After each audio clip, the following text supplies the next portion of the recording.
Stéphane, Christophe n'a pas son son. Pardon? Christophe n'a pas le son. Ouais. Ok. Faut que je le retrouve.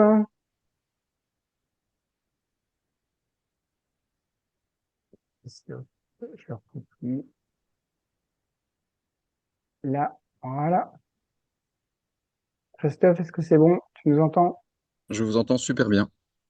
Et tu peux parler? Yes. Ok. Eh bien, dans ce cas-là, je démarre le partage. Voilà. Vous me dites si vous m'entendez bien. J'espère que c'est le cas. Et puis, donc, Normalement, oui. ok. Alors, ça va. Christophe, faut que tu arrêtes de couper ton son. Voilà. Je te redemande, mais ouais. Ok. C'est parce qu'il y a des petits Donc, oiseaux autour de moi. c'est pas grave, on entendra les petits oiseaux. Ok, c'est donc parti. Donc, bienvenue à tous pour cette masterclass sur le driver training. On va vraiment vous parler de la préparation physique, mentale pour les sports mécaniques. Alors, il y aura peut-être beaucoup de photos, de choses sur le sport auto, mais on sait qu'il n'y a pas que des gens qui font du sport auto, il y a de la moto également. Euh, et vraiment, le mot à retenir, c'est la partie spécifique, puisque vraiment, on va vous parler des choses qui sont uniquement et exclusivement, je dirais, adaptées à la pratique des sports mécaniques. Donc, je sais qu'il y a pas mal de gens qui sont nouveaux et tout le monde ne nous connaît peut-être pas encore. Moi, je vais vous parler ce soir des routines de course un petit peu plus tard dans la soirée et je suis le fondateur de My Racing Coach. J'ai un BPGEPS moniteur de sport auto, je pilote en F3 historique et parfois sur des plus petites voitures avec nos amis belges en C1 par exemple, hein. Et ma spécialité effectivement au sein de My Racing Coach, c'est outre l'application sur la course des routines, c'est les acquisitions de données. Voilà, spécialiste en data et du coup j'interviens très souvent en circuit pour du karting également avec des pilotes pour qui je décrypte un petit peu tout ce qui se passe sur la piste avec les data. Euh, les bases de l'entraînement spécifique avant que je passe la parole, c'est vraiment ce qui est important, c'est de comprendre qu'aujourd'hui, quand on pratique les sports mécaniques, quel que soit son niveau, dès l'instant où on a des objectifs personnels, la partie de préparation spécifique doit être vraiment mise en avant parce que c'est ça qui permet ou d'atteindre ou des fois de ne pas atteindre ses objectifs, mais surtout qui va faire la différence dans vos performances en course. Et bah, vous allez le voir ce soir, tant au niveau physique qu'au niveau mental. En fait, il suffit pas de dire, OK, je suis en forme, je peux rouler. Euh, Ça peut à la fois être un vrai différenciant sur la performance quand on s'entraîne spécifiquement, mais ça peut aussi compenser pas mal de points faibles, hein, je dirais. Donc, c'est ce qu'on va voir. Et même si la présentation, ah oui, le, l'intérêt vraiment de cette préparation spécifique et en tout cas de la manière dont on le propose pour vous, c'est vraiment de pouvoir réunir tout ce dont a besoin un pilote pour performer. Et en fait, c'est probablement le plus grand challenge quand on se lance dans le sport automobile, dans le sport mécanique, c'est qu'il faut vraiment maîtriser énormément de choses, énormément de paramètres. C'est pas si évident que ça, et surtout, il faut bien avoir en tête que le moindre paramètre peut faire s'effondrer tout le château de sable. Donc voilà, si le mental ne suit pas ou si le physique ne suit pas, il suffit aussi parfois des fois de pas suffisamment boire pour ne pas réussir à performer. Dans le meilleur des cas, on perd quelques dixièmes de seconde, mais ça peut être aussi un petit peu plus critique que ça. C'est pour ça que vraiment on veut faire le focus là-dessus et avoir le plus d'attention possible sur cette préparation spécifique. Voilà, j'ai déjà presque assez parlé pour ma part. Je vais avancer un petit peu plus loin dans la présentation pour passer la parole à Christophe pour la préparation physique. Merci C'est à Stéphane. toi. J'espère que vous m'entendez bien tous. J'ai une bonne nouvelle pour vous. Là, vous êtes déjà, en nous écoutant, en train de faire de la préparation physique spécifique puisque vous êtes en train de résister à la chaleur locale qu'on a tous pour le moment, même en Belgique. Et ben, ça fait partie d'un des points qu'on va aborder juste après. mais c'est sûr que la préparation physique, c'est un élément important dans ce que Stéphane vient de dire, puisque si physiquement vous n'êtes pas au top, vous n'allez pas pouvoir avoir tout votre talent qui va s'exprimer derrière un volant ou derrière un guidon, puisqu'il y a des motards. Je résume brièvement qui je suis pour ceux qui ne me connaissent pas. Je suis préparateur physique situé en Belgique. Ça fait de nombreuses années que j'entraîne pas mal de pilotes. C'est un peu ma passion et ce sur quoi je me suis spécialisé depuis 2013. J'entraîne autant des pilotes de rallye que des pilotes circuit. Et je suis également gérant de deux clubs de fitness. J'interviens également en université pour des futurs étudiants en STAPS, comme vous dites en France. Voilà, alors le slide suivant euh, décrit en résumé un peu ce que je fais au quotidien lorsqu'on fait une séance de préparation physique avec un pilote. On, on aide surtout le pilote à mieux se connaître, à mieux comprendre ses limites sans être dans une voiture, ses limites physiques, afin de pouvoir mieux progresser. C'est aussi éveiller la curiosité d'un pilote, c'est de faire en sorte qu'il puisse un peu mieux se connaître et faire en sorte d'être concentré sur ce qui finalement devient une voie d'amélioration. Alors, chaque pilote qu'on teste, qu'on entraîne a des points forts et des points faibles. Le target, forcément, c'est de devenir hyper polyvalent, d'être un sportif accompli, même si l'idée, c'est pas de devenir un triathlète, de devenir un Ironman, même si certains pilotes ont, sur pas mal de réseaux sociaux, targué leur performance en triathlon, en marathon, tout ce qu'on veut. C'est pas nécessaire à 100% du tout. Mais en tout cas, l'idée, c'est de devenir un sportif complet, un sportif qui connaît mieux son corps en mouvement, qui connaît mieux ses limites et qui, du coup, peut être plus en forme derrière un volant. Euh, alors, tout ça se travaille de manière collective, mais surtout individuelle, puisque il existe en préparation physique deux chapitres. Le premier chapitre, c'est la préparation physique générale, et là, on peut la faire en groupe sans aucun problème. La spécifique, bah forcément, c'est un petit peu en fonction des forts et des points les moins forts de chaque pilote. Voilà. Pourquoi ça marche? Eh bien, parce qu'on le constate sur le terrain. Il y a des études qui le prouvent aussi. Si vous n'avez pas de conditions physiques, forcément, vous n'allez pas être au top de votre forme. Je me souviens qu'il y avait une étude à l'époque intersportive, dans le sens où on comparait des sportifs de haut niveau, tous sports confondus. On leur faisait passer des batteries de tests physiques pour voir un petit peu quels étaient finalement les sportifs les plus complets. Et on s'est rendu compte que c'est les pilotes de Formule 1 qui étaient les sportifs les plus complets. Quand je dis complet, c'est qu'il y avait aussi bien de l'endurance, de la force, de la souplesse, de l'équilibre, de la résistance, de la résilience, tout ce qu'on peut imaginer, des réflexes bien sûr. Et c'est pas le cas dans les autres sports, en tout cas un peu moins de manière marquée. Donc c'est la preuve que les pilotes sont obligés d'avoir un entraînement complet pour pouvoir être fort derrière un volant.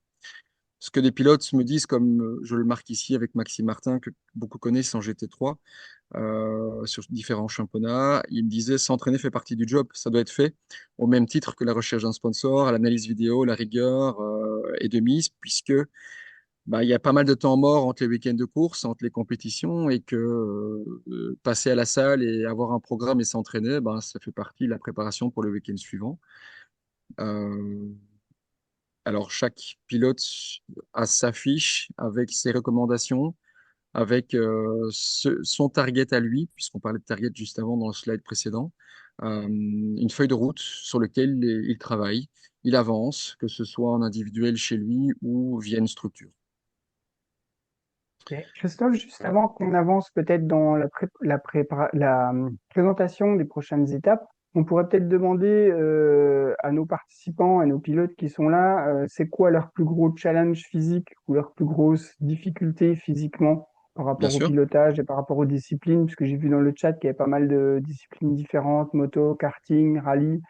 Donc, et comme ça, on pourra faire un petit point à l'issue de la présentation avec Guillaume pour voir oui, quels sont les challenges. OK? absolument, absolument, parfait. Vo- Voilà. Et je te laisse Alors, enchaîner. dans la préparation physique, si je vous mets Le mot numéro un, c'est l'engine, donc le moteur. Bah, ça parle en général. Euh, le physique d'une personne, bah forcément, s'il n'y a pas de moteur, on n'avance pas loin. Donc le moteur, c'est quoi? C'est le cardio. S'il y a bien un élément à travailler, s'il n'y en a qu'un à travailler parce que vous n'avez vraiment pas le temps, parce que vous n'aimez pas le sport, parce que vous n'avez pas envie spécialement de prendre une décision de faire du sport régulièrement, s'il y en a bien un à travailler, c'est bien le cardio. Surtout dans des conditions comme aujourd'hui où il fait déjà en dehors de la voiture, il fait presque 40 degrés. Alors je vous dis pas dans les voitures. Euh, S'il n'y a pas d'air conditionné, ça monte à. J'ai un pilote ici qui prépare le rallye de Ypres en Belgique. Il m'a dit on était à 70 degrés dans la voiture. Alors 70 degrés pour être performant, je vous garantis que c'est du sport de haut niveau, vraiment. Et donc, finalement, quand vous constatez ça, il est trop tard. Euh, c'est pour ça que via My Racing Coach, on insiste sur le fait de la préparation globale dont physique, c'est de se dire que ça se prépare à l'avance. C'est pas 2 jours avant un rallye où on sait qu'il va faire chaud, on va vite faire 2 saunas quelque part dans un club, dans un hôtel pour se préparer, c'est trop tard. Il faut préparer ça, c'est du long terme, ça doit devenir de l'hygiène de vie en même temps, forcément, mais en même temps un peu plus, puisque l'idée, c'est pas de faire du cardio santé, mais c'est du cardio avec un minimum d'intensité. Et vous aurez énormément de bénéfices déjà, rien qu'avec cette activité-là, pour votre pilotage. Et également pour l'évacuation de la chaleur, puisque sans capacité cardio, bien, vous allez vite devenir une cocotte minute qui explose avec l'augmentation corporelle de la température. J'entendais encore ici dans les médias belges disant que la limite à laquelle on peut vivre, c'est 41 degrés, 42 degrés grand maximum.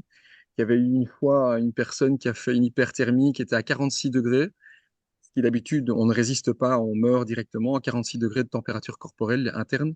Donc c'est une exception, mais si quand vous réfléchissez, 37,5 à 41, 42 degrés, c'est pas une grosse marge, ça peut monter très vite. Et une fois que vous vous rapprochez de 39, 40 degrés de température corporelle, ben forcément vous perdez énormément de capacité physique parce que vous vous déshydratez, parce que la fréquence cardiaque augmente, parce que vous êtes focus sur quelque chose qui est en train de se passer en vous et plus sur ce que vous faites avec votre volant. Donc, pour travailler votre cardio, eh bien, il y a deux manières simples à comprendre. C'est de travailler la base, c'est-à-dire l'endurance, on le dit souvent zone 2, zone 3. C'est une intensité qui est en dessous de 75% de votre capacité maximale. Donc, vous n'êtes pas dans le rouge. Vous pouvez faire du vélo, de la natation, de la course à pied, ce que vous voulez, varier un maximum de choses, mais de faire un volume vraiment important d'activité physique en zone 2, zone 3. Et bon, pour chacun d'entre vous, si vous faites les tests, on peut en parler de manière spécialisée et personnalisée. Mais si je vous résume un petit peu, en moyenne, on va vous encourager de faire 3 séances par semaine cardio, 3 séances par semaine cardio de minimum 45 minutes. Comme ça, vous avez un repère. En zone 2, en zone 3. Euh, Forcément, si vous partez de zéro, ne faites pas du jour au lendemain vos 3 séances par semaine. Vous y allez crescendo. Donc, première semaine, vous faites une séance. La semaine numéro 2 ou 3, vous en faites deux. Et puis, vous arrivez à 3. Et au fur et à mesure, vous augmentez la durée de ces séances. La progressivité, c'est la clé. Sinon, vous allez être dégoûté, vous allez vous blesser et vous allez lâcher l'activité. Il faut qu'il y ait du plaisir et un petit peu d'acclimatation, mais pas tellement que ça, pas de manière inconfortable. En parallèle à ça, une fois que vous avez fait votre progressivité en zone 2 et 3, eh bien, je vous recommande de faire également des séances un peu plus intensives, une par semaine, est déjà suffisante en tant que telle. C'est des séances de maximum 25-30 minutes où on met de l'intensité cardio. C'est pas confortable. Ça l'est si on a un bon socle en zone 2, en zone 3 qui a été bien travaillé. Et c'est là où on apprend votre corps à être choqué un peu par l'intensité et à réagir et à trouver des stratégies pour moins souffrir si cet effort et cette difficulté réapparaît. Et finalement, quand vous réfléchissez au sport auto, c'est pas un long fleuve tranquille, hein. Le circuit, les spéciales, il se passe plein de choses. Ce sont des sprints avec des intensités qui varient entre chaque virage et à chaque tour. Et donc, il faut pouvoir encaisser et récupérer entre les coups. C'est pour ça que le travail cardio complémentaire en effort soutenu, court, a vraiment tout son sens. Il ne faut pas s'arrêter juste à la zone 2, à la zone 3 pour le sport automobile. Alors j'espère que je suis pas trop technique et que ça vous paraît logique. Pareil, on peut faire sur tous les sports, on peut faire ça en vélo, en course à pied, en rameur, avec toutes les machines qui existent aujourd'hui dans les salles, ou même chez soi. Même sans matériel, il y a moyen de le faire avec une corde à sauter ou autre. Il n'y a pas de limite dans la variété des exercices et des situations qu'on peut utiliser pour faire ces entraînements. Parce que bon, forcément, si vous faites exactement tout le temps le même programme, zone 2, zone 3 ou intensif, de la même manière, au même endroit, avec le même matériel, à un moment donné, on se lasse forcément, on ne progresse plus non plus. Donc, il ne faut pas hésiter à jouer avec tout ça et en fonction de la météo, etc., etc. D'accord? Ça doit devenir une zone de découverte pour vous et de progressivité intense. Donc, s'il n'y a qu'une chose que vous retenez sur la préparation physique, c'est votre moteur. Vous travaillez votre moteur, vous le bichonnez, vous faites en sorte d'être de ce côté-là, et le reste va déjà aller un petit peu mieux. Mais c'est pas tout, bien sûr. On ne s'arrête pas là. C'est très Évidemment. vaste la préparation physique. Et non, Stéphane, effectivement, on va aller sur de l'entraînement. Pas tout azimut. Bon, l'idée, c'est de faire, on peut faire plein de sports, hein. On peut faire du sport raquette, on peut faire du ping-pong pour les réflexes, on peut faire, euh, ouais, il y a plein de sports qu'on peut faire et que les pilotes font en général. Euh, mais il y a surtout l'entraînement de votre châssis, de votre corps, qui lui doit pouvoir être prêt musculairement, si vous voulez, musculairement par rapport à l'effort physique que vous avez à faire derrière un volant. Alors, vous allez me dire, on est assis dans une voiture. Je ne sais pas si vous roulez tous à des intensités suffisantes que pour comprendre le fait qu'il faut se préparer musculairement. Ne parlons que de la nuque, ne parlons que du dos. Ce sont deux éléments sur lesquels on peut vite se blesser facilement, le dos et la nuque. La nuque parce que on n'aura pas préparé sa nuque et donc la nuque va vous faire mal dès la sortie de la voiture, dès que ça refroidit. Et puis, vous avez aussi le dos qui, lui, peut encaisser malencontreusement des jumps, des chicanes, des chocs. Et c'est lui qui va prendre en premier, même si vous êtes bien attaché dans un baquet. C'est là où vous allez encaisser un peu. Et donc, pour éviter d'encaisser à ce niveau-là, s'il se passe quelque chose dans la voiture, il faut se préparer. On fait de l'entraînement fonctionnel. L'entraînement fonctionnel, c'est quoi? Ben, c'est justement, on prend le corps à être fonctionnellement fort pour ce qu'il doit faire, pour sa performance, pour votre performance. Donc, c'est l'entraînement, bon, on le voit ici, hein, sur un appui gainage sur un ballon, où je viens appliquer une contrainte à l'athlète, en l'occurrence, avec différentes recommandations pour la perturber et renforcer ses épaules et son gainage et son dos et son mental, parce qu'il faut du mental aussi pour aller jusqu'au bout de chaque exercice, euh, pour s'assurer qu'il y a une progressivité. Là, par contre, on monte assez vite en intensité dans l'entraînement, puisque l'idée, c'est de, comme ce ne sont pas des séances de 2 heures, c'est des séances en général de 45 minutes, 1 heure et demie, grand maximum. Le temps passe vite, donc il faut vite remplir et on enchaîne. Il y a un enchaînement d'exercices qui est assez sympa à faire. L'intensification est adaptée d'une séance à l'autre en fonction du vécu. C'est important aussi que vous vous respectiez. Tiens, aujourd'hui, j'ai pas déjeuné, j'ai mal dormi, il fait trop chaud. J'ai mal au dos d'hier, j'ai roulé hier, donc j'ai pas envie de faire ma séance, mais il faut adapter l'intensité. Il faut varier les exercices. Si vous tournez toujours le volant sur le même circuit, sur la même spéciale, ben à un moment donné, vous n'allez pas progresser puisque vous allez juste répéter quelque chose par cœur. Euh, il faut varier, hein, les circuits, les spéciales pour pouvoir gagner en expérience. Et donc en entraînement, c'est pareil, on varie les exercices en permanence. Il n'y a jamais une séance qui ressemble à une autre. Maintenant, quand vous vous entraînez par rapport à un programme, ben forcément, vous allez répéter le même programme pendant quelques semaines, mais l'idée, c'est de ne pas le laisser tel quel et de le faire varier. Il y a aussi une recherche de coordination dans beaucoup d'exercices assez rapidement. Pourquoi? Parce que bah, derrière un volant, il n'y a pas qu'à tourner le volant, il y a plein de choses à faire. Et donc, je constate malheureusement, ça c'est vraiment un feedback que je constate et ça ne s'améliore pas malheureusement, c'est que le multitasking, la coordination, bras, jambes, regard, tête, est vraiment difficile. C'est un challenge pour beaucoup de pilotes d'être capable d'avoir une motricité fine, précise, autant avec les jambes qu'avec les bras, qu'avec le regard, qu'avec la posture, et tout ça avec des intensités d'un certain niveau. Donc la coordination, je la travaille systématiquement. Et puis l'idée, c'est que moi, je puisse observer, mais que vous également, vous puissiez observer que euh, progressivement, vous avez une certaine efficacité. Alors, pourquoi avoir une efficacité? Bah, on n'est pas là non plus pour se mettre dans le rouge en permanence, sinon c'est pas fun. Mais que vous vous retrouviez à un moment donné, le but, c'est que vous vous retrouviez derrière un volant, relax, et performant.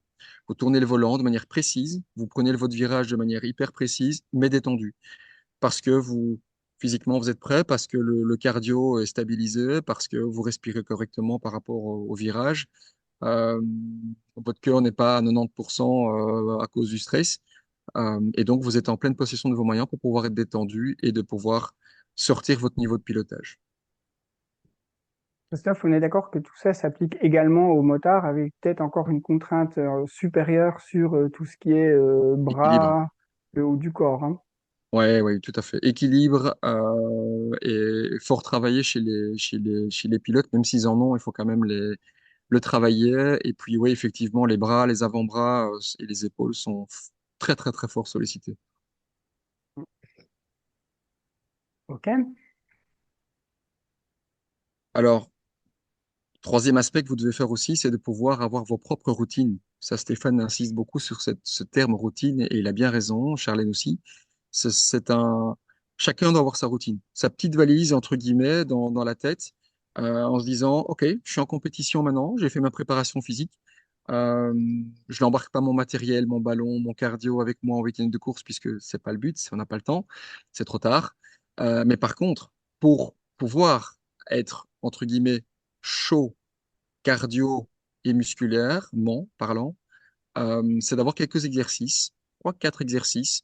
J'en vous en montre ici deux, hein, mais qui vous mettent directement en condition, qui rappellent à votre corps, c'est une petite piqûre de rappel. Ah oui, effectivement, je dois gainer, je dois faire ceci, je dois faire cela.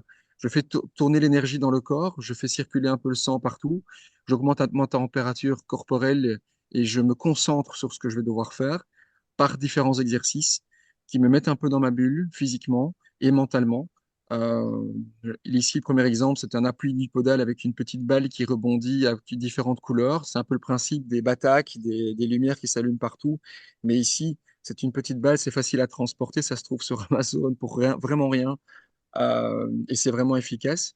Vous devez travailler l'équilibre, vous devez travailler l'attention, la vigilance et la réaction, prendre la bonne. En fait, ici, je vous montre l'exemple. La balle est rouge.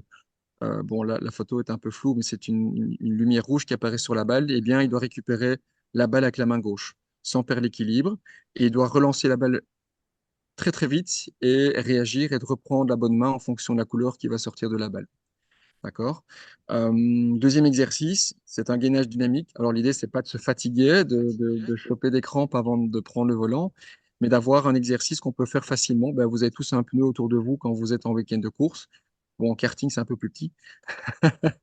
Mais en sport auto, il y a des pneus partout. Et donc, l'idée, c'est d'en choper un et de faire un peu de gainage.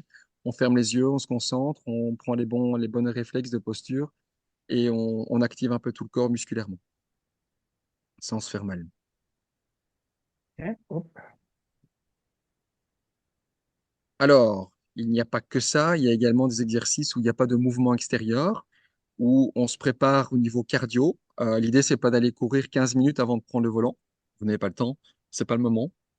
C'est de faire quelques exercices où on prépare son cœur à un effort avec un exercice de cohérence cardiaque.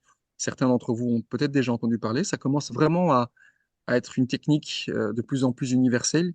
Elle est vraiment abordable, elle est vraiment agréable. Elle se paramètre en fonction du moment même, c'est-à-dire quand je fais une cohérence cardiaque avant de prendre le relais, avant de prendre le volant, eh bien, ça va être telle intensité, d'accord, de respiration. Et si je la refais le soir pour plutôt m'apaiser ou récupérer entre deux relais, eh bien, on va paramétrer la cohérence cardiaque différemment. Mais c'est un outil qui est magique, qui fonctionne vraiment, c'est prouvé scientifiquement, qui coûte 0 euros, c'est une application gratuite. Euh, et ça demande aussi un peu d'entraînement, s'habituer à l'exercice, à l'application pour pouvoir, le jour où vous l'utilisez en week-end de course, ne perdez pas trop de temps. Donc, à découvrir, sans aucun doute. Yes. Avant qu'on parle du test, peut-être qu'on peut répondre à quelques questions qui ont été posées dans le chat ou quelques problématiques, Guillaume, si tu les as. Euh, on voit les principales problématiques qui sont revenues. On a eu la concentration par plusieurs personnes. Euh, et là, ça sera plutôt du domaine de Charlène J'en parlerai. du domaine de Christophe. Mhm. Euh, On a des faiblesses physiques au niveau du cou, des muscles du cou et quelques douleurs après la course. Sébastien, euh, la difficulté à arriver à garder la motivation dans son entraînement physique et Mhm. moto malgré son travail dans son école de pilotage pour Sean. Euh, Girardeau, en motocross, ma faiblesse, c'est les avant-bras qui tétanisent. En voie, avec en rallye raid, rallye cross, c'est le dos le cou qui prennent tarif. Mhm. Et Ok. pour Maxence, Peut-être. mal aux jambes à la fin des entraînements et les compétitions. D'accord. Donc, en fait, en résumé, le point commun entre tout ça, c'est que il y a un impact physique lorsqu'on sort de la voiture ou lorsqu'on sort du karting ou on dépose la moto. Il y a un impact physique direct. On se rend compte de l'intensité une fois que la tempête se calme. Donc c'est la preuve par A plus B qu'il faut se préparer physiquement. Alors oui, garder la motivation, je comprends, mais ça vient 9 fois sur 10. Je ne sais pas si c'est le cas ici de la personne qui a mis le commentaire, mais c'est souvent du fait que c'est souvent des entraînements qui n'évoluent pas, qui restent les mêmes, et du coup on perd un peu motivation, ce qui est hyper humain, hyper logique. D'où l'importance de découvrir pas mal de panels d'exercices sur lesquels on peut vraiment s'amuser et s'assurer très facilement que ce sera jamais une séance identique d'une fois à l'autre. Au niveau de la nuque, il existe des tests, mais c'est avec des appareils pour mesurer la force de la nuque, côté droit, côté gauche, en rotation. C'est pas un test que je sais vous faire à distance, mais ça existe. Vous retrouverez ça facilement chez des physiothérapeutes ou des kinés, s'ils ont cet équipement-là de mesure musculaire. Euh, mais de toute façon, au niveau de la nuque, le plus important, c'est de la travailler, c'est de pas la blesser. Plus vous la travaillerez, moins vous vous blesserez. Et sachez que si jamais un jour vous la blessez, vous allez avoir cette contrainte qui va vous suivre un petit paquet de temps, puisque c'est des muscles qui restent douloureux assez facilement une fois qu'il y a eu une blessure. Donc il faut faire gaffe de ne jamais se blesser au niveau de la nuque. Ok. Ça veut dire qu'on se Hum, protège, y compris en karting, quand je dois partir sans m'énerve. ça aussi. Ah Ça oui, aussi. on se protège. Ouais. Donc, effectivement, le meilleur lien qu'on peut faire effectivement avec voilà, les problèmes qu'on rencontre, c'est déjà de se connaître parce que finalement, un problème qu'on rencontre, c'est un signal qui n'est pas ignoré, c'est que le corps nous dit quelque chose, c'est dire là, on a identifié un point faible, on a identifié quelque chose de récurrent, mais en fait, il y en a probablement pas mal qui sont un petit peu cachés et la meilleure chose à faire, en fait, c'est déjà de se connaître et pour ça, on a développé, enfin Christophe a développé un super protocole. Je te laisse en parler un petit peu. Oui, bien sûr. Donc, l'idée, c'est de pouvoir vous proposer un outil de test physique qui soit facile à réaliser à distance, sans matériel. Euh, et donc, l'idée, c'est de les faire, les tests, l'un à la suite de l'autre. À un moment donné, vous avez un petit peu de temps. Si possible, pas après une journée de travail intensive où vous êtes fatigué. Donc, idéalement, un week-end où vous êtes un peu plus relax, où vous avez un peu plus de temps. En tout cas, à un moment donné où vous êtes vraiment concentré pour pouvoir le faire et pas trop impacté par votre journée. Et qui me permettra, une fois que j'ai le feedback, de pouvoir déjà à distance vous permettre de dire, tiens, ah, je constate là qu'il y a déjà peut-être un point d'amélioration sensible. Et ça me permet à distance, sans vous avoir rencontré physiquement, de déjà vous donner des conseils. Ouais. C'est vraiment la meilleure chose qu'on puisse vous donner, Mm. déjà, c'est que le test, on vous l'offre. Et puis, Oui, c'est vraiment la meilleure chose à faire, prendre le temps de faire ce test. Il y a toujours des surprises, notamment entre les différents paramètres, hein, musculaires ou coordination ou souplesse. On est toujours un petit peu surpris de quelques résultats. Et ça oui. va vraiment mettre en lumière au-delà des points faibles, surtout un potentiel d'amélioration. Et ça, c'est quand même quelque chose qui se répercute directement sur la performance en course, pas dire au volant ou au guidon, mais en course, c'est là où ça se répercute. Oui, absolument. Ok, Je ne sais Julien est pas dans le chat. si Stéphane, tu souhaites que je parle un peu de chaleur ou pas spécialement. Ouais. On peut peut-être en dire un petit mot en plus. Ouais, sauf Guillaume, il y avait une intervention dans le chat ou quelque chose? Non, je disais juste que le lien est dans le chat pour accéder au test. Ouais, Parfait. voilà. Bah, tu peux, oui, effectivement, en complément, on l'avait pas forcément préparé sur cette présentation, mais dire un petit mot sur la chaleur, ça fera quand même pas de mal aujourd'hui parce que c'est quand même commun pour tout le monde. Oui, je ne vais pas être très long, mais en tout cas, je pense que ça va intéresser tout le monde. C'est le même principe lorsque vous êtes face à une contrainte, et dans ce cas-ci, un peu partout, c'est la contrainte thermique, que de toute façon, vous rencontrez régulièrement en sport automobile, mais là, elle est un petit peu plus intense. Bah, l'idée, c'est pas de se mettre en danger, c'est également de préparer son et de faire une acclimatation pardon, à la chaleur. Alors, ça se fait pas non plus 2 jours avant, c'est trop tard. Il faut habituer le corps.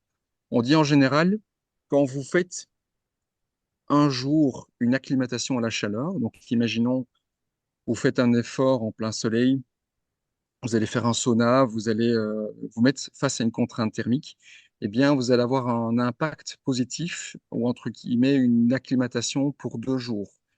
Donc, chaque entraînement vous offre le double en acclimatation. Une fois que vous avez fait une période d'acclimatation de quelques semaines, eh bien, il suffit après de maintenir votre niveau, d'accord, par un sauna de temps en temps ou plusieurs, et de faire en sorte de pouvoir maintenir cette contrainte et qui dit au corps, ah oui, je sais que je peux souffrir de la chaleur, donc je fais en sorte de m'habituer à cette contrainte-là. Ça, c'est la première chose à faire, c'est de mettre en place quelque part, si vous êtes sujet à ça, euh, des rendez-vous sur lesquels vous vous acclimatez à la chaleur. Deuxième chose, c'est qu'il y a des grosses différences interindividuelles, donc il y a des grosses différences entre vous. Ça, c'est certain. J'ai parlé avec une dame ce matin qui fait beaucoup de courses à pied, qui est marathonienne comme moi, et qui me dit, moi, mon gros problème en marathon, là, maintenant, c'est que moi, je ne transpire pas.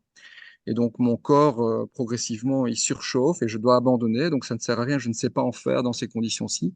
J'ai beau essayer de m'habituer. Mon corps ne veut pas transpirer suffisamment que pour me permettre d'évacuer cette chaleur. OK. Donc, il y a des différences. Donc, tout le monde n'aura pas la même réaction et la facilité à s'habituer à la chaleur.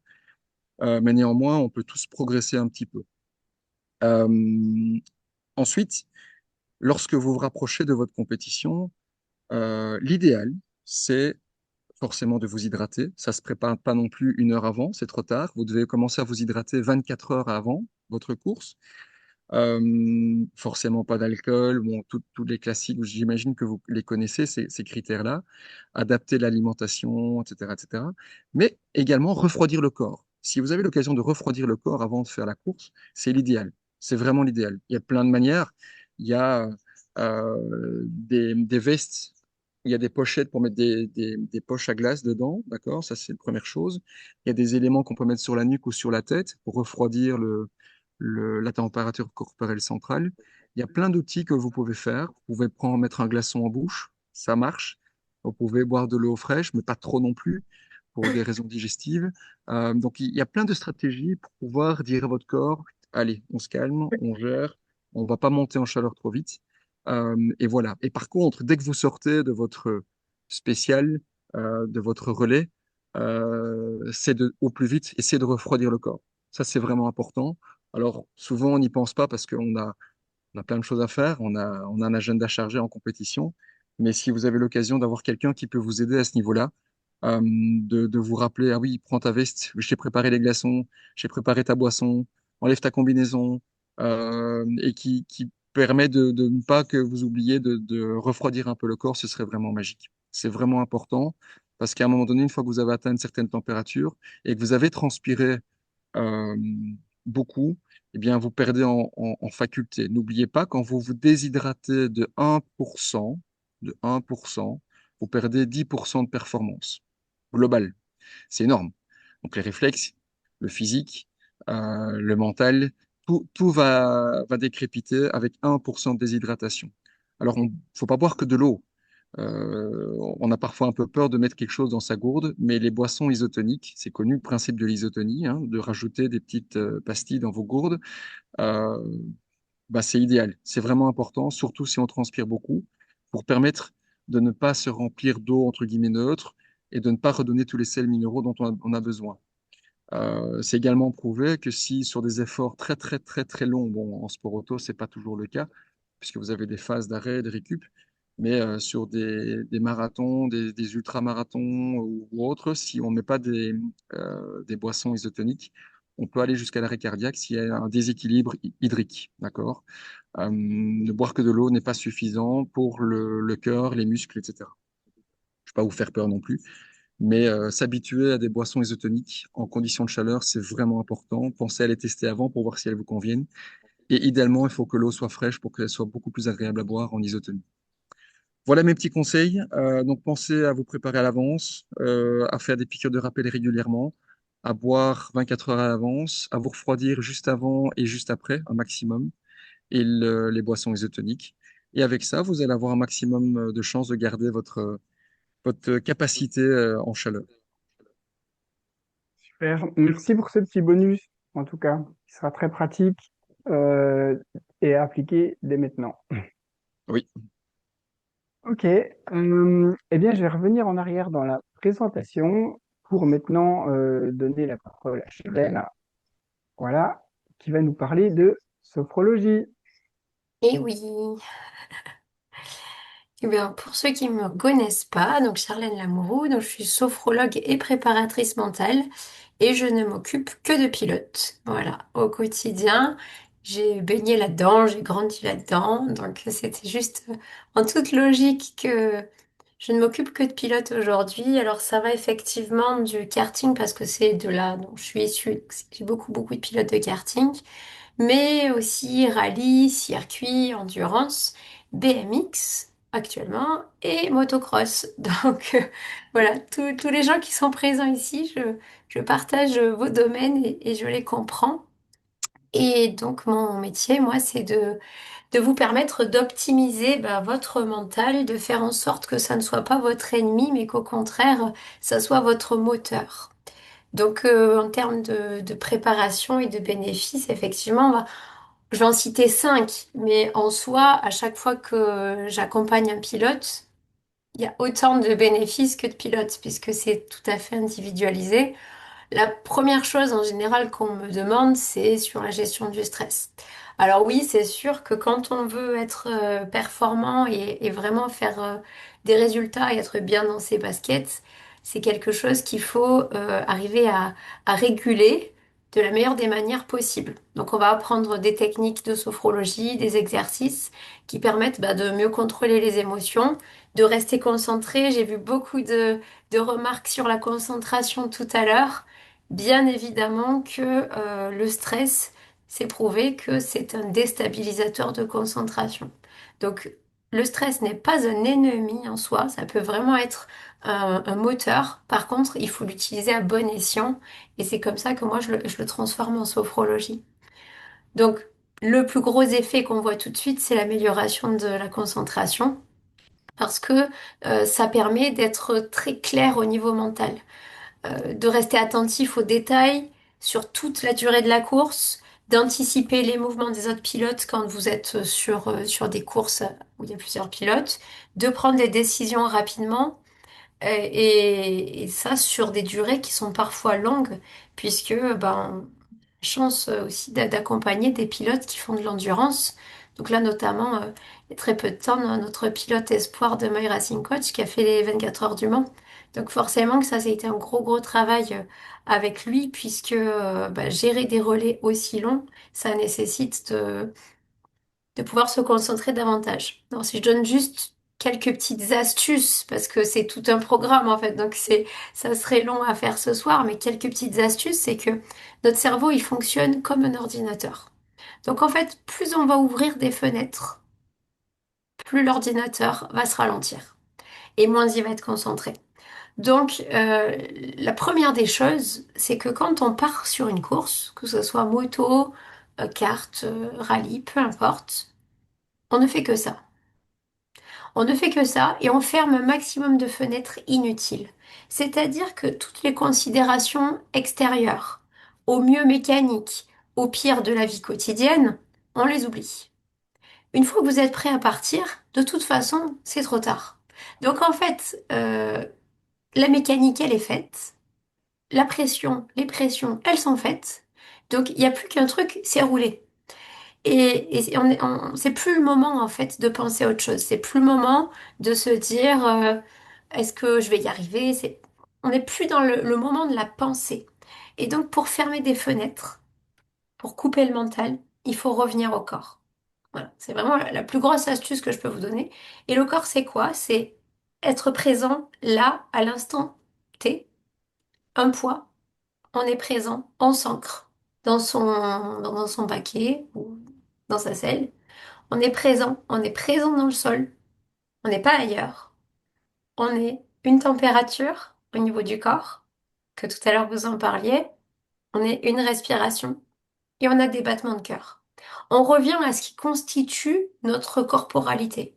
Quand on se rattache à mon poids, mes battements cardiaques, ma respiration, ma température, on est là et on est sûr d'être présent et on n'est pas ailleurs. Donc, c'est vrai que la concentration, c'est vraiment primordial. Ça fait gagner beaucoup de courses à nos pilotes que d'être mieux concentrés parce que nous pratiquons, je dis nous parce que dans l'équipe My Racing Coach, voilà, on est quand même très très proche de ce milieu de la compétition. Donc, nous pratiquons des sports à risque, on le sait. Voilà. Donc, à défaut de ne pas être performant quand on est déconcentré, on prend des risques inutiles. Donc, notre concentration, c'est notre assurance vitale. Voilà. C'est quand même très très important et de tenir sur la durée, même quand on est fatigué, puisque c'est parfois long, y compris sur du sprint. Le troisième bénéfice, c'est de travailler techniquement les courses. C'est travailler par la visualisation, et je préfère le mot projection d'ailleurs que visualisation. Parce que visualisation, tout le monde dit, bon, je visualise mes courses. Bon, soit. Se projeter, ça va au-delà de ça. Ça va nous amener corporellement dans cette course. C'est-à-dire que moi, en séance, quand je vous projette sur tel ou tel départ, vous y êtes physiquement. Le corps y est, on a les vibrations, on a la chaleur, on a les bruits, on a les odeurs. Et en fait, à partir de là, on va pouvoir projeter virage par virage. Et là, on va venir grappiller comme ça, dixième par dixième. Sauf qu'à la fin, dixième par dixième accumulé, eh ben, ça permet vraiment d'améliorer les résultats. Ensuite, gestion de la fatigue. Vous ne fatiguez pas que physiquement. Vous fatiguez aussi mentalement. Donc les techniques de sophrologie, elles permettent de réduire la fatigue mentale et de permettre de maintenir un bon niveau de performance tout au long de la course avec des petits exercices qui vous permettent par exemple de faire un reset entre deux manches ou de venir prendre un nouveau départ mental quand il s'est passé des petites choses qui nous ont un peu tracassé sur la manche précédente ou sur la spéciale précédente. Parce qu'on sait bien que voilà, les sports mécaniques ne sont pas toujours très roses et qu'on a des soucis divers et variés. Panne mécanique, on a pu se faire accrocher sur la manche précédente. Et donc là, l'objectif, c'est de ne pas rester bloqué là-dedans. Certes, c'est embêtant, certes, ça peut effectivement nous contrarier, mais ce qui serait encore plus contrariant, c'est qu'on reste dans cet état d'esprit et qu'on vienne se polluer le reste de sa compétition. Là, à ce moment-là, ça devient votre responsabilité. Voilà. Donc, on prend ses responsabilités, on fait un reset entre deux manches, on évacue, on part, nouveau départ. Voilà. Et ça, c'est aussi ce qui fait que un champion devient un grand champion. Voilà. Parce que tous les champions vous raconteront leur carrière et tous ont eu des déconvenues. Donc, ce qui fait vraiment la différence, c'est la capacité à rebondir derrière. Et puis, de manière générale, l'amélioration de la performance, puisque les garçons, vous parlez tout à l'heure de routine, j'insiste beaucoup sur les routines de départ, ça devient un incontournable, hein. Clairement, aujourd'hui, dans tous nos accompagnements, dans tous mes accompagnements avec les pilotes, chacun a sa routine de départ. Alors, je n'impose pas une routine particulière, puisque je la construis avec le pilote. Par contre, elle, on l'a fait.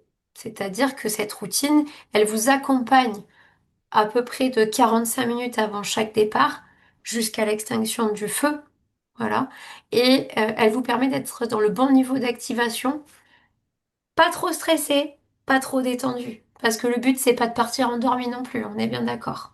Donc cette routine, elle vous permet vraiment d'ajuster le bon niveau d'activation et puis euh, d'avoir des objectifs clairs, de partir en sachant où on va. Ça, c'est très important parce que quand on part et qu'on ne sait pas où on va, quand nos objectifs sont un peu flous, qu'on se dit, oui, bah, je vais donner la meilleure version de moi, ok, mais c'est quoi la meilleure version de toi? Hein. C'est ça, il faut vraiment être très très clair sur ses objectifs, sur ses intentions et tracer sa route. Voilà, sur les 5 plus gros bénéfices. Après, les usages, ça peut être après un gros crash où on se rend compte qu'on n'arrive plus à appuyer à fond sur la pédale. Ça peut être des personnes qui ont des gros soucis de sommeil et qui, avant une compétition, n'arrivent pas à dormir. Il y a autant de séances que de pilotes. Ouais. On peut d'ailleurs peut-être en profiter pour demander, même s'il y en a qui ont déjà répondu sur la concentration, sur des choses comme ça, quels sont les vrais challenges Oui, au niveau mental, ou s'il y a déjà eu des... Alors, tu as parlé de crash, mais peut-être des courses pas réussies à cause du mental, des choses vraiment identifiées. Et tu pourrais y répondre encore plus spécifiquement. ouais. Puis des cas Voilà. aussi où des fois on n'apprécie pas forcément la personne qu'on devient. C'est-à-dire qu'il y a des situations qui arrivent à nous mettre dans des tels états de colère et de frustration, légitimes, hein. Je veux dire, on n'est absolument pas là pour se juger, et bien au contraire, la première des choses pour accueillir un peu mieux ces frustrations, bah, c'est d'accueillir ce qui fait que ça nous a mis dans cet état-là. Par contre, ça vient polluer clairement l'ambiance de votre course. Ça vient détériorer les relations que vous avez avec les professionnels qui vous entourent et ça donne pas forcément une bonne image. Aujourd'hui, moi j'ai été contactée voilà, il y a très peu de temps par des grosses agences de communication de pilotes de F1 qui n'en peuvent plus en fait de certains comportements et pour qui des contrats peuvent être voilà, arrêtés pour des comportements de frustration, de colère. Et en soi, quand on travaille avec le pilote, on se rend compte que ça ne lui plaît pas non plus, en fait. C'est pas agréable que de se mettre en colère, d'exploser, voilà. On sait bien qu'il faut pas, mais pour autant, on n'a pas toujours les outils. Et c'est là que j'interviens, effectivement. Et c'est quand même mieux de pouvoir travailler de manière apaisée avec ses équipes. Et pour soi. Euh, Ok. premier On répond après, tu fais Ouais, je la finis, présentation, je ok, répondrai. pas de souci. Je Ouais. finis et puis je répondrai aux questions. Pourquoi ça marche? Bon, aujourd'hui, bon, on a quand même beaucoup, beaucoup de retours de nos pilotes, donc c'est très encourageant. De manière un peu plus scientifique, la sophrologie, ça existe depuis les fin des années 70, début des années 80. Et le premier sport qui a intégré cette démarche, c'était le ski de descente. Voilà, donc la Fédération française de ski a intégré la sophrologie dans ses programmes d'accompagnement. Aujourd'hui, tous les pilotes, enfin, les pilotes, les skieurs de descente sont accompagnés en sophro et puis après ça s'est répandu. Ça permet c'est la prise de conscience du corps. Quand on est dans le corps, on laisse pas le mental turbiner. Ça, c'est la première des choses. Ça permet de surmonter des blocages mentaux parce que dans les séances, on va descendre un tout petit peu dans le niveau de vigilance. Voilà, donc on n'est pas endormi, mais on sait ce qui se passe, mais pas très très loin du sommeil non plus. Et là, ça c'est mon rôle, hein, de venir faire sauter un petit peu ces blocages mentaux ou quelques peurs quand il y en a. Et puis renforcer la confiance. On n'a pas encore parlé, mais bien évidemment que partir en confiance, c'est déjà la moitié de la victoire. Et puis tout ce qui est lié à la récupération physique et mentale. Voilà un petit peu. Pour expliquer techniquement parlant, il y a 2 types de sophrologie que moi je pratique. La sophrologie qui va être assez proche du sommeil, où on va travailler un peu comme une infusion de sachet de thé. Ça va être très doux, quelque chose où on va travailler les blocages, on va travailler la confiance, plutôt en amont. Voilà, quelques semaines avant les courses. Et puis il y a la sophrologie dynamique, où ce sont des exercices qui sont plutôt debout, plutôt en mouvement. Et celle-là, c'est cette sophrologie que j'intègre dans vos routines de départ, puisque bien évidemment, le but, c'est pas de dormir avant de prendre un départ. Voilà. Absolument. Si j'avais quatre étapes à vous donner ce soir, 4 astuces à vous livrer, la première, c'est vraiment de structurer votre préparation. Christophe, vous parlez voilà, de structurer votre prépa physique. En mental, c'est pareil. Il faut un plan d'action. Euh, L'espoir, vous savez, c'est pas une stratégie. Quand on veut gagner, on met en place des, voilà, on met en place des choses. Et un plan d'action, c'est également valable pour le mental. Je vais vous donner 4 choses ce soir. La première, c'est vraiment d'équilibrer votre repos, votre entraînement. Il faut vraiment se prévoir des périodes de repos qui soient régulières. Éviter le surmenage, et pas se déconnecter de vos besoins physiologiques. C'est-à-dire qu'un manque de sommeil, c'est un manque de concentration sur la piste. Donc en fait, une bonne hygiène de vie, c'est déjà une partie de la victoire. Après, il faut alterner vos jours d'entraînement intensif, vos jours de récupération. Quand je dis récupération, c'est pas s'allonger sur son canapé et scroller sur son téléphone. Euh, Quand je parle de récupération, c'est de la récupération active. Ça veut dire marcher, se promener, prendre l'air, d'accord? Éviter les écrans au maximum parce que ça surstimule tout ce qui est cérébral et forcément vous n'êtes pas dans une récupération. La deuxième chose, ça serait entraîner le mental à la performance. Ça, c'est par rapport aux exercices dont je vous parlais tout à l'heure. Tout ce qui est visualisation, concentration, consacrer du temps chaque semaine à se projeter en sophro, les courses à venir, revoir les vidéos, travailler les performances. La sophrologie, ce n'est pas magique, ça se travaille. Euh, pour vous donner un ordre d'idée, notre cerveau, pour enregistrer une information, il a besoin de la voir 3 fois. Ça veut dire que si vous n'avez pas fait au minimum 3 fois un exercice de sophrologie, c'est comme si vous n'avez rien fait. Ok, ça a un peu marché. Mais vous n'avez pas ancré l'exercice et les intentions dans votre mémoire profonde. C'est juste dans la mémoire de travail flash, un peu comme un PC. Le problème, c'est que quand vous fermerez la fenêtre, il n'y aura plus rien. Donc on fait 3 fois. C'est un contrat avec lequel on s'engage. Quand je travaille avec vous, on s'engage. Je m'engage à vous faire progresser, je m'engage à vous accompagner, vous vous engagez à travailler. Parce que sinon, eh bien, je peux pas vous tenir la main en fait. Mais ça fait partie du job de sportif. Comme vous allez faire vos entraînements en roulage, comme vous allez faire vos entraînements de sport en fait. C'est exactement la même chose. C'est une hygiène de vie, c'est une rigueur de travail. Et c'est aussi ça quand on veut progresser. Donc on peut pas passer à côté. Bien que tu tournes. Voilà le suivi des performances pour pas se décourager. Tout à l'heure, quelqu'un parlait de découragement par rapport au sport. Moi, ce que je vous invite à faire, c'est d'avoir un petit carnet, ou des pages, ou peu importe, et vous notez. Vous notez. Mais je suis pas là pour vérifier, hein. C'est pour vous, en fait. Qu'est-ce qui se passe aujourd'hui dans votre entraînement? Vous allez sur un circuit. Quelles sont les émotions, les sensations? Qu'est-ce que vous pouvez améliorer? Voilà. Et comme ça, vous marquez. Et quand vous tournez ce carnet, vous voyez aussi les progrès qui sont faits semaine après semaine. Et c'est là où on se dit, ah oui, bah ça paye, ça marche. Voilà. Si on ne le fait pas, eh bien, on oublie vite. Hein, voilà, cet après-midi, j'étais encore avec un très très grand pilote de rallye qui était voilà, déçu de sa dernière course, alors que pas du tout si on regarde sur le papier. Je dis, attends, on va reprendre point par point. Et en fait, quand on a listé les choses, il y avait beaucoup de positifs. Mais comme on a tendance à pas trop vivre les choses positives dans notre société occidentale, c'est bien de les lister et d'écrire un petit peu. Et on se rend compte, même quand ça a été dur, même quand on a peiné, bah oui, mais l'escalier, on l'a monté.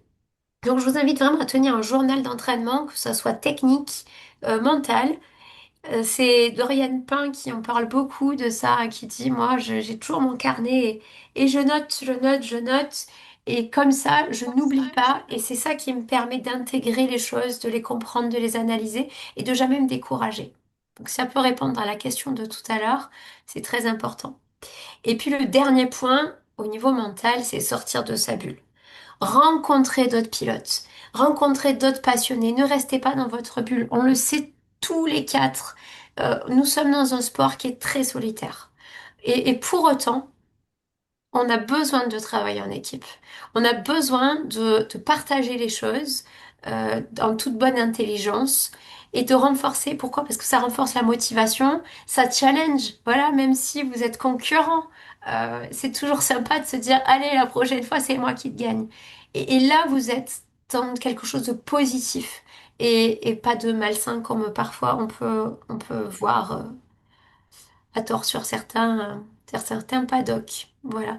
Ça, on est conscient en fait avec My Racing Coach que c'est pas évident de travailler en groupe. Parce que souvent vous vous considérez comme des concurrents, donc on n'ose pas forcément aller voir le team qui est concurrent.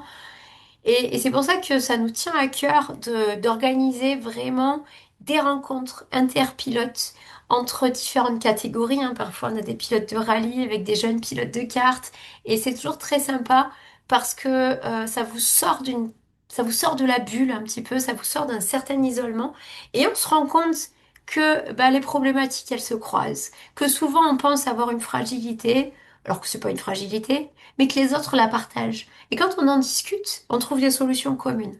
Donc c'est vraiment quelque chose qui est important. Sortez de votre bulle, allez sur des rencontres communes, partagez vos expériences entre jeunes, entre moins jeunes. Moi, l'hiver, là c'est en plein rush des courses, donc j'ai pas le temps d'en organiser, mais toute la saison d'hiver, allez, d'octobre à février, j'organise des sessions de groupe le dimanche où on retrouve des pilotes de 8 à 77 ans et c'est beau parce qu'en fait, chacun a une expérience à partager, les plus jeunes aux plus âgés, et ça, c'est important. Voilà, sur l'aspect mental, sortez de votre bulle, sortez de votre zone de confort et avancez. Ça marche. Je pense que tu peux Je peux répondre répondre aux à quelques questions. questions avant qu'on N'hésitez pas passe au s'il y en test. a d'autres. Je suis bavarde, hein, mais je vais essayer d'être succincte. Mm. Alors, si je peux remonter. Tchouk tchouk. Alors. Déjà, quand... Sébastien dit, je passe toujours à côté de ma première manche. Je ne sais pas pourquoi. Alors c'est vrai que ça, il faudrait on le trouve en séance, soit une surpression, soit dès que les choses sérieuses commencent, tu perds pied. Alors ce qui est rageant, parce que ça je vois souvent sur les pilotes de kart au circuit, c'est qu'aux essais libres, en général, tout va bien. On a des temps assez incroyables et puis souvent c'est au qualif d'ailleurs, dès que les qualifs arrivent, pouf, ça s'écroule. Ah oui, ça c'est la gestion du stress, gestion des émotions. Ok, donc ouais, petits exos de respiration en sophro et puis pour arriver avec le bon niveau d'activation.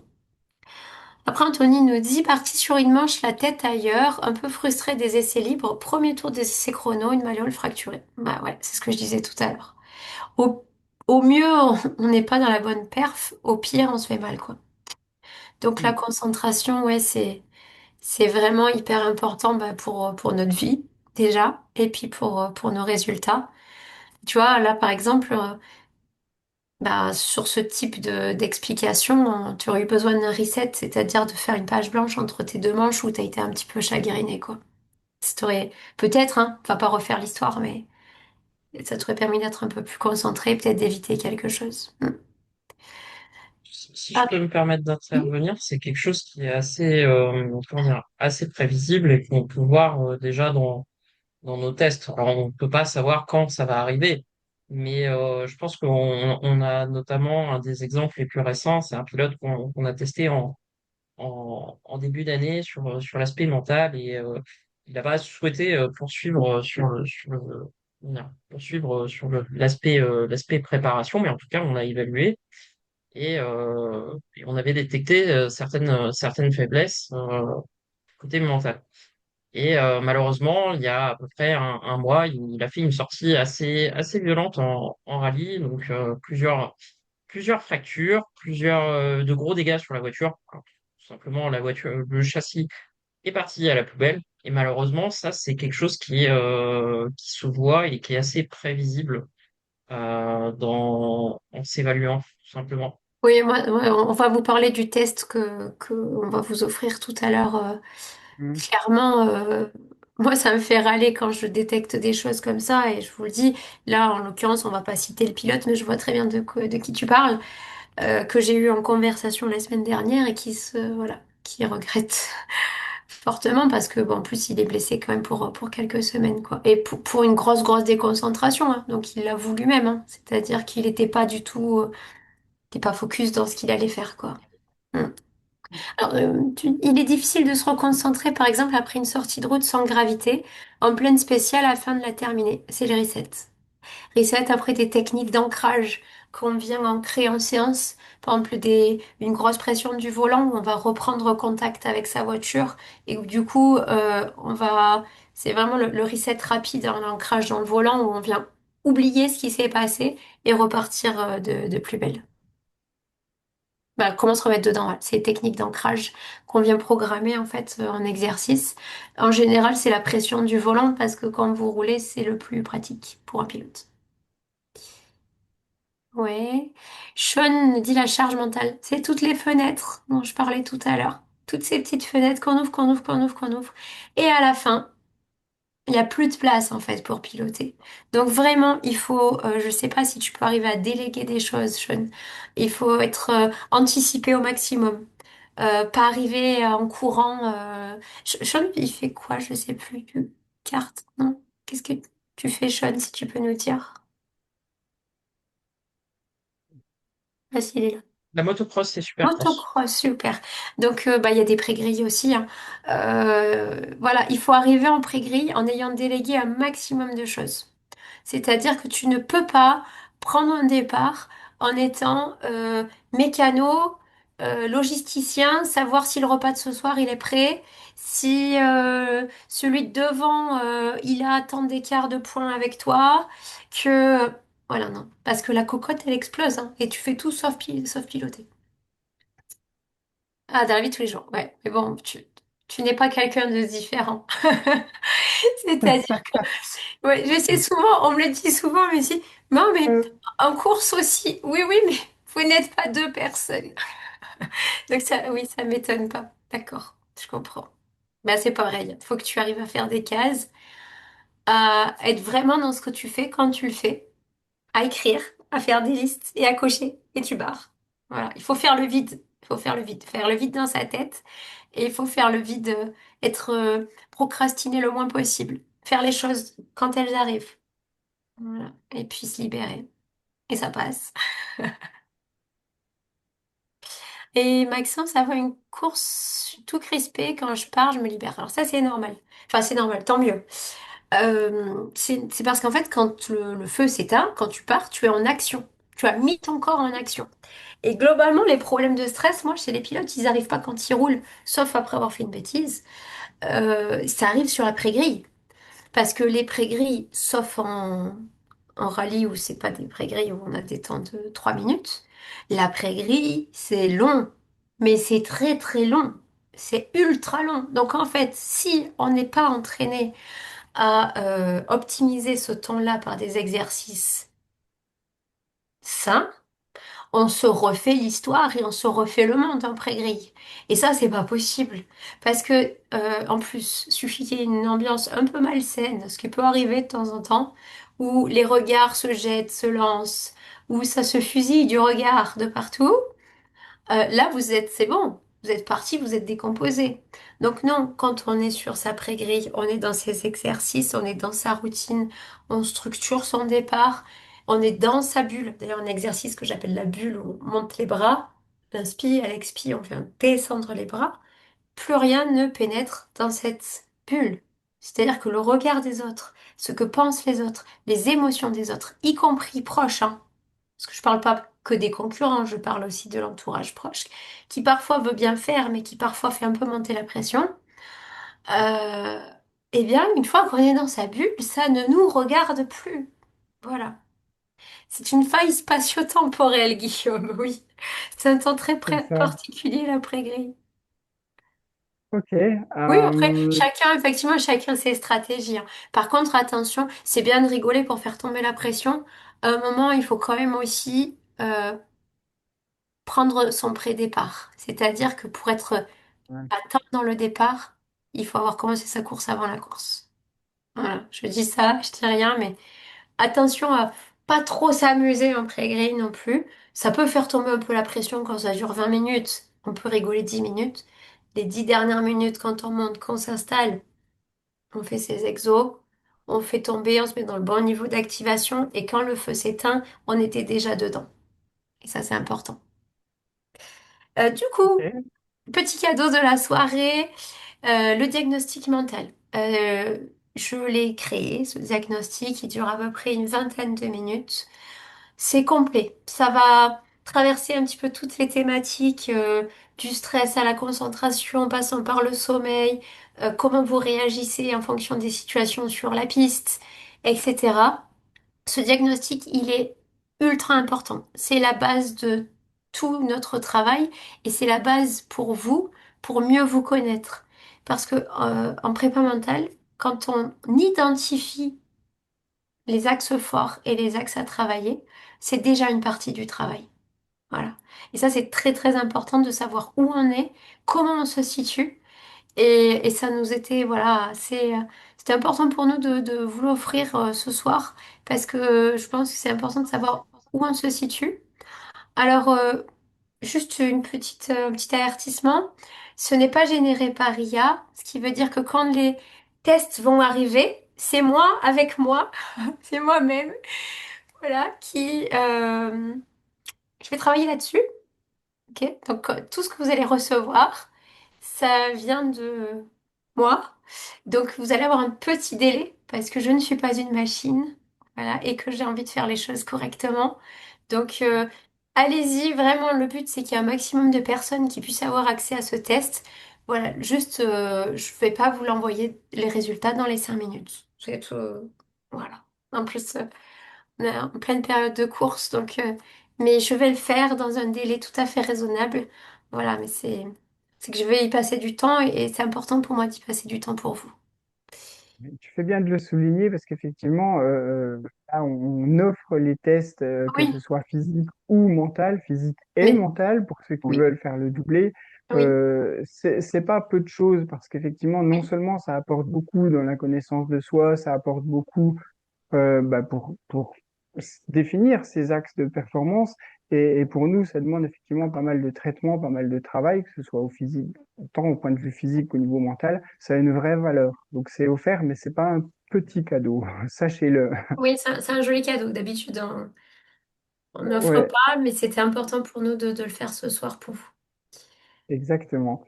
Voilà. Et alors, Euh, je je finis peut-être les prends le relais dernières questions. rapidement alors. Rapidement, il y en a deux.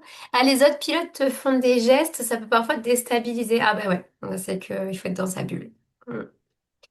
Oh, puis ils le font exprès, hein. Je veux dire, c'est de bonne guerre, Ah, hein. c'est le jeu. Ok, le plus compliqué, c'est les qualifs. En marche, tu es déter. Et oui, parce qu'en fait, ça, je le retrouve souvent. J'ai deux teams de pilotes. J'ai ceux qui vont globalement bien réussir leur qualif et qui vont avoir du mal à challenger en course. Et puis j'ai les autres types de pilotes qui sont moins bons au qualif et qui en course remontent. Mais sauf que s'ils avaient fait des meilleurs qualifs, ils auraient eu moins à remonter. Du coup, leur week-end se passerait un petit peu mieux. Pourquoi? Parce qu'en qualif, il n'y a pas le même challenge. Il faut se challenger personnellement. Donc là, c'est vraiment une question de motivation et d'enjeu et donner la meilleure version de soi sans attendre la comparaison avec les autres. Eh oui. Le Ça lien du test marche. par mail, est-ce que Guillaume, ça partira dans le lien du replay, le test? Ça part, non, ça part pas demain, ça part même juste après la Voilà. masterclass. Eh bien, Ouais. tu auras du Voilà. coup par mail. Impeccable. Ok, merci Charlène pour tout ça.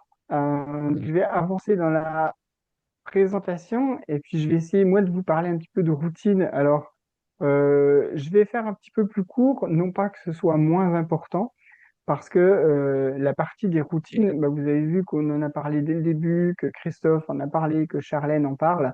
Et en fait, c'est hyper important parce que c'est ce qui permet de mettre en place tout votre travail avant de partir. Et en fait, c'est un petit peu j'allais dire, la kryptonite pour se mettre vraiment dans les bonnes conditions, c'est que d'un côté, vous avez des boîtes à outils immenses au niveau de la sophrologie, vous avez fait votre entraînement physique, et derrière, il faut appliquer ça par rapport aux situations de course. Et là encore, c'est un véritable entraînement. C'est aussi quelque chose de très personnalisé, même si les routines vont respecter un certain ordre, on va respecter certains critères, mais à la fois c'est très personnalisé et il faut aussi s'entraîner à faire des routines. J'ai travaillé cette semaine avec un équipage de rallye. Ils vont mettre ça en place. En fait, ils vont s'entraîner avant de faire le rallye. Donc on va pas, c'est pas sur le rallye où on va expérimenter ces routines. Il faut s'entraîner avant. Donc évidemment, selon la discipline que vous faites, si vous faites du karting, c'est plus facile parce que en entraînement, on peut déjà l'expérimenter en conditions réelles. Si on se prépare, qu'on fait peu de courses, il faut les pratiquer auparavant. Et c'est vraiment ce qui va faire la synthèse, la routine, la synthèse de tout le travail qui a été fait en amont, la synthèse de votre préparation, et c'est ce qui permet de s'ajuster au bon niveau. Donc, voilà, capacité d'adaptation en fonction des situations. On doit gérer un résultat ou au contraire, il faut remonter. La routine s'adapte à ça, être prêt à l'action physiquement, mentalement, et puis les objectifs. Il y a beaucoup de choses euh, qu'on va apporter dans la gestion de la course avec des outils vraiment de préparation. On a parlé tout à l'heure de charge mentale. Il y a des outils en fait qui permettent de structurer sa course. On va aller, avec Charlène, on travaille souvent ça ensemble, on va aller jusque dans les datas. Quand on parle de projection, de visualisation, on va aller vraiment voir spécifiquement les points, décrypter un freinage, comment braquer plus tard, des choses vraiment qui se concrétisent sur la piste. On va utiliser tout ça ensemble pour pouvoir avoir les meilleures chances de le mettre en pratique. Donc les routines, super important. J'ai déjà un peu répondu finalement pourquoi ça marche. Ça marche parce que elles sont personnelles. Ça marche également parce que c'est ce qui permet de s'ajuster vraiment avant les courses. Et puis, considérer les routines comme, j'allais dire, une séance d'avance. Euh, on a la capacité d'aller vraiment loin dans la préparation des courses. Et en fait, il faut le faire. Vous voyez, à très haut niveau, les gens, par exemple, qui se préparent à la F1, tu as parlé de Dorian Pain tout à l'heure, Charlène, mais voilà, elle a roulé récemment en F1, elle s'est préparée pour ça, elle s'est préparée avec du simulateur, elle s'est préparée en lisant le manuel du volant, elle s'est préparée avec plein de choses. C'est ce que font tous les pilotes à haut niveau. Pourquoi ils font ça? Parce qu'ils ont un nombre de tours limité. Si on a 70 kilomètres, le premier kilomètre ne doit pas être jeté à la poubelle ou simplement dire, ah, tiens, je vais essayer de m'adapter. Ça, c'est pas possible. Et en fait, dans certaines disciplines, ça va rester le cas où on roule peu, donc il faut vraiment être prêt à l'action. Et pour les disciplines dans lesquelles on roule beaucoup, et encore une fois, je vais pointer le karting, en karting, on roule énormément avant de faire une course. Ça n'empêche que chaque session, si la session du matin, elle sert à se mettre en jambes, d'une part, on a un peu perdu une session, on a cramé de l'énergie, ça coûte aussi un peu d'argent quand même, et c'est une occasion qui est perdue pour travailler vraiment. Donc, ne serait-ce que pour ça, j'allais dire ne serait-ce que pour gagner de l'argent, surtout pour gagner de l'efficacité en piste, la routine, c'est ce qu'il y a de plus important pour ça. Euh, c'est tout ce que je vous dis sur la routine. Je vais vous parler d'un outil qu'on développe, qui existe et que vous pouvez télécharger tout de suite sur les applis, sur les App Store et sur le Google Store. C'est l'application My Racing Coach. Il y a plein de choses dedans. Tout à l'heure, Charles, tu as parlé de prendre des notes.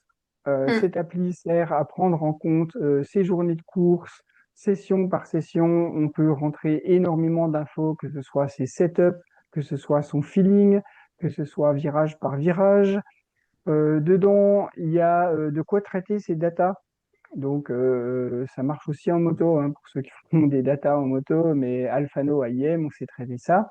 Et puis, il y a une rubrique qu'on a appelée formation, mais voilà, une rubrique dédiée à la préparation des pilotes dans laquelle vous allez retrouver aussi des exercices de sophrologie, vous allez retrouver des exercices de prépa physique. Et puis, voilà, quand vous allez travailler avec nous, Charlène pourra vous mettre à dispo directement dans votre appli vos entraînements. Donc voilà, n'hésitez pas à charger cette appli pour qu'elle devienne vraiment votre véritable carnet de bord du pilote et qu'elle vous facilite en fait tout ce qu'on a dit ce soir parce qu'on sait que c'est assez vaste, assez complet. Mais au final, cet outil va vous aider à relier tout ça ensemble. Alors maintenant, comment on fait? Puisqu'effectivement, on a vu que l'entraînement, il est complexe, que l'entraînement, il doit faire appel à toutes les facettes du pilote, le physique, le mental, que ça doit être très technique. J'allais dire, vous avez trois possibilités. Un, vous avez compris à peu près ce qu'on a voulu vous proposer et vous savez quoi faire et vous le faites et vous allez avoir des résultats et c'est très bien. Si toutefois ça vous semble un petit peu ardu et que vous avez besoin de conseils, ce qu'on peut complètement imaginer, on a deux solutions pour vous. On a le driver training, qui est un programme complet, et on a le bootcamp My Racing Coach qu'on organise déjà depuis quelques temps. Le driver training, c'est quoi? C'est un accompagnement individuel qui va démarrer par les tests et les évaluations. Et en fait, avec ces tests et ces évaluations, on va vous faire un véritable check-up complet de vos aptitudes de pilote et définir ensemble des objectifs. Avec ces objectifs, on oriente votre programme et vous allez avoir un certain nombre de séances. Alors, il y a 10 séances prévues sur le driver training. Donc, vous allez avoir un certain nombre de séances, peut-être plus axées sur le physique ou plus axées sur le mental, sur la sophrologie, en fonction de votre besoin. Et en fait, c'est ce qui vous permet d'avoir un entraînement à 360 degrés. Vous n'allez rien laisser sur la table. Voilà, vous allez vraiment explorer toutes les facettes du pilote. Et dans cet accompagnement, évidemment, on va aller, j'allais dire, jusque sur la piste avec la mise en place des routines. Donc, euh, on planifie, on détermine les séances individuelles avec chacun d'entre nous, que ce soit Christophe, Charlène ou moi, pour la physique, le physique, la sophro et les routines. Et c'est vraiment, voilà, on appelle ça un entraînement à 360 degrés. Ça vous permet de ne pas être seul sur votre entraînement, de pouvoir vraiment vous coller par rapport à vos objectifs. Et si on le fait en ce moment-là, j'allais dire au milieu de saison, début de l'été, c'est parce que souvent, l'été, c'est un petit peu propice pour aller sur la fin de la saison. On a déjà ou les résultats à défendre, ou alors on a besoin justement de faire des résultats pour se projeter. Et là-dessus, il n'y a plus le choix, je dirais. La question, c'est pas de savoir si on doit faire un entraînement, c'est plutôt de savoir comment on va le faire et avec qui, en fait, hein. On y ajoute 3 sessions spécifiques. Et ça, quelque part, on aurait pu faire toute la séance rien que là-dessus. C'est peut-être la grande force, c'est certainement la grande force de My Racing Coach, c'est que non seulement on travaille ensemble, mais en fait, on va réussir à développer vos capacités de pilote avec une synergie très très précise entre le physique, le mental, entre la piste, le mental. Et par exemple, l'angle de vision, c'est une action combinée de la sophro, de la prépa physique, qui va vous permettre non pas de piloter avec un angle comme ça, mais d'avoir un angle un petit peu plus large. Donc, on voit arriver la personne sur le côté avant. C'est déjà un premier truc. On l'additionne avec le temps de réaction.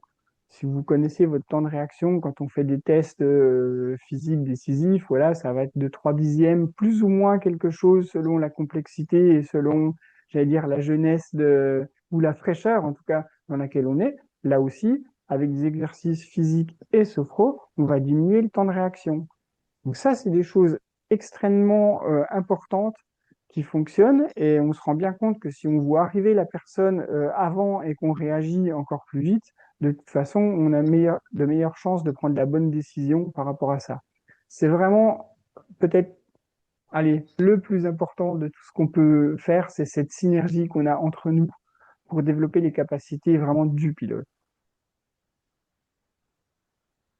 Donc voilà le driver training en la manière dont ça peut se passer pour expliquer vraiment. On a un entretien d'évaluation, les évaluations complètes physiques et mentales. Donc c'est les fameux tests qu'on vous a mis à disposition, mais on en a évidemment besoin pour faire la planification. Donc dans tous les cas, par exemple, 4 sessions de préparation physique, 4 sessions de sophrologie, 2 sessions pour mettre en place les routines, un entretien, bilan, les sessions sur la thématique de la performance. Ça, par exemple, ça peut faire 3 mois. Voilà, si on est à peu près un jalon toutes les semaines, là, on va étendre ça sur à peu près 3 mois. C'est assez libre sur le déroulement du programme. On se colle beaucoup sur vos besoins et sur les programmes de course. Ça peut être aussi un programme, on va dire, sur 6 mois où on dit, ben, moi, je vais faire juste quelque chose avant et après chaque course. Ça va permettre de pouvoir étendre ça. Et on le fait évidemment au bénéfice de chaque pilote, c'est-à-dire si vraiment le pilote a besoin de booster quelque chose, on va être un petit peu plus intensif avec lui.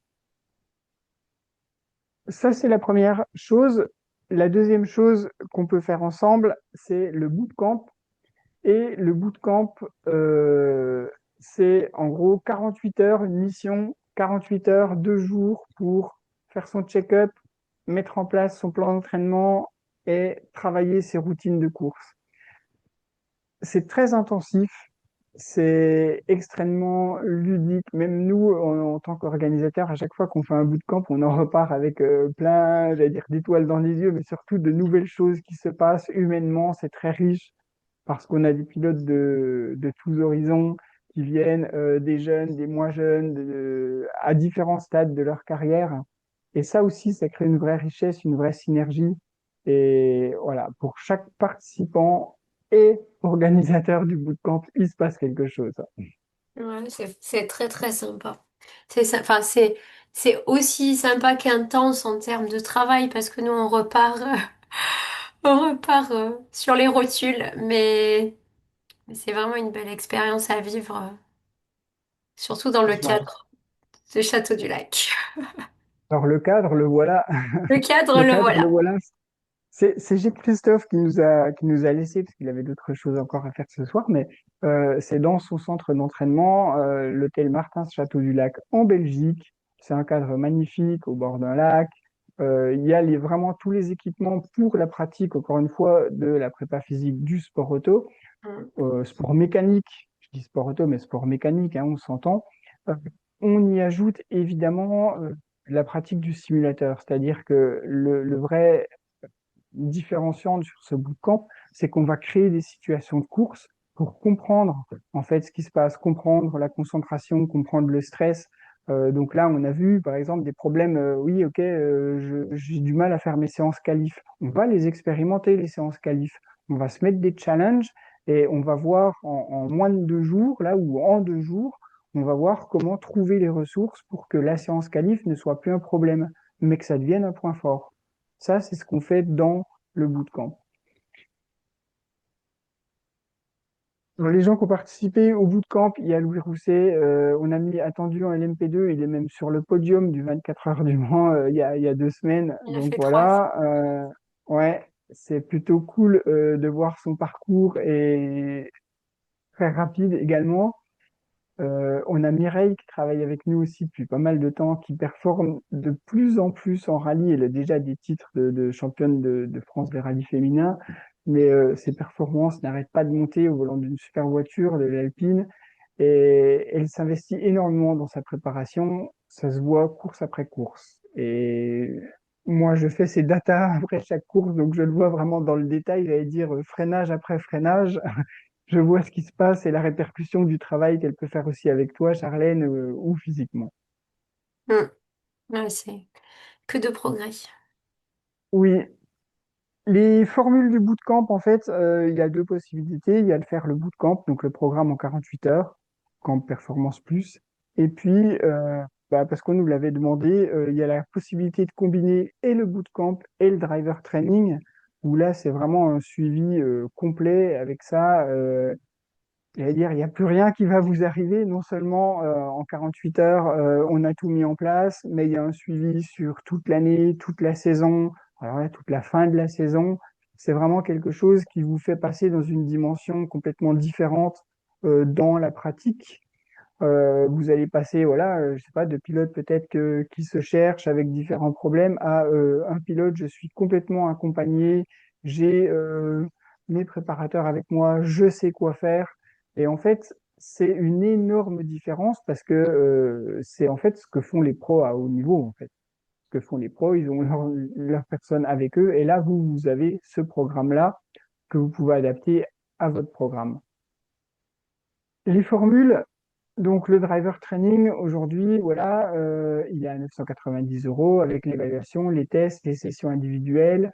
les sessions spécifiques, le bilan, le bootcamp, donc 2 jours à Genval pour 1140 euros, et puis la combinaison des deux, qui est peut-être la meilleure affaire, hein, avec 1720 euros, donc le bootcamp plus le driver training qui est mis sous forme de programme personnalisé. Alors on a mis 3 mois de suivi individuel. Vous pouvez considérer que c'est pour la fin de l'année, hein, le suivi individuel, pour la fin de la saison, hein. Voilà le petit rappel des cadeaux. Euh, Guillaume va vous envoyer dès maintenant les informations dont on a parlé ce soir, à la fois pour faire les tests, à la fois pour retrouver des infos sur le site du driver training et des bootcamps. J'avais donné les dates, c'est fin juillet, c'est dans un mois à peu près, hein. 28, Euh, 29. 28-29 juillet. Voilà. Est-ce que j'ai oublié des infos? Je ne pense pas. Je Si ne vous pense avez pas des non plus. questions diverses ou variées, vous n'hésitez pas, parce que des fois, on n'ose pas toujours en visio poser des questions. On est bien évidemment à votre écoute. Oui. Ou maintenant, si vous avez des questions Ou ben spécifiques non. sur le driver training et le bootcamp, spécifiquement, si vous avez une petite question là-dessus. Et sinon, évidemment, on pourrait vous en après, mais voilà. S'il y a des questions sur la manière dont on réalise les entraînements, je vais bien prendre quelques minutes pour y répondre. Juste pour préciser, on a régulièrement la question sur le bootcamp. Ils sont adaptés après à tout âge. Le plus jeune participant qu'on ait eu, Charlène, tu 11 saurais me ans. dire, je pense, 11 ans. Ethan, et quand le premier qu'il a fait, il devait avoir 10 ans et demi, 11 ans. Voilà. 10 ans et demi, c'est plus une question de taille ensuite par Mm. rapport au simulateur, C'est-à-dire mais on que trouve des solutions. on trouve des solutions pour le simu. Et puis en sport, Christophe est vraiment un très très grand expert et il n'ira pas faire des choses qui sont contre-indiquées pour des enfants. Mm. Important de dire que on est voilà tous les quatre experts dans nos domaines et qu'on ne fait pas n'importe quoi. Donc on s'adapte en fonction des âges, bien évidemment.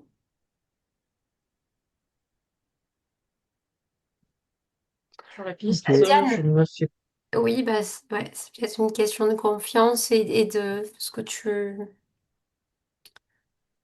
Ok. Oui. Écoute, fais le test parce que là, on va peut-être pas discuter comme ça. Fais le test et moi, je te recontacterai de toute façon pour te dire ce que je vois et, euh, et on en discutera un peu plus précisément. Mais oui, bien, je pense voir ce que tu dis. Je pense comprendre. ok, ça marche. Encore une dernière question?